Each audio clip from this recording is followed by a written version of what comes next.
On a toujours environ une trentaine, entre 20 et 30, pour tout Paris. On regarde la liste des enfants qui attendent dans nos établissements et du coup on sait toujours à peu près quel est le nombre d'enfants en attente. Et après, selon leur géographie d'habitation et puis selon les places dont on dispose, on propose aux uns ou aux autres. On essaye de raisonner intelligemment sur le secteur.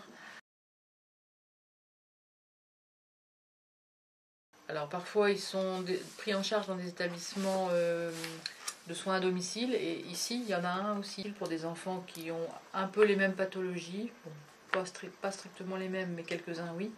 Et donc là, alors ils peuvent être plus petits tout simplement, hein, donc là on va apporter les services de kiné, éducation, psychologie, mais il y en a beaucoup pour lesquels il y a une recherche de place en externat, donc ça peut être des enfants de mon établissement qui attendent pour aller dans l'autre établissement.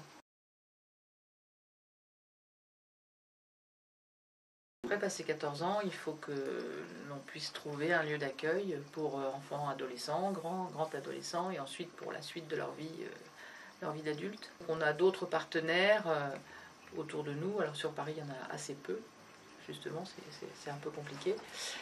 Et pour adultes, Paris commence à ouvrir des maisons, on appelle ça des maisons d'accueil spécialisées, MAS. Il y en a très peu à Paris, elles s'ouvrent un tout petit peu parce que ça suppose un environnement très adapté forcément, parce qu'au plus les personnes sont adultes, au plus elles ont besoin d'espace, les fauteuils ça prend de la place, les équipements sont importants, et sur Paris évidemment chacun sait que se loger c'est pas simple, même pour des établissements.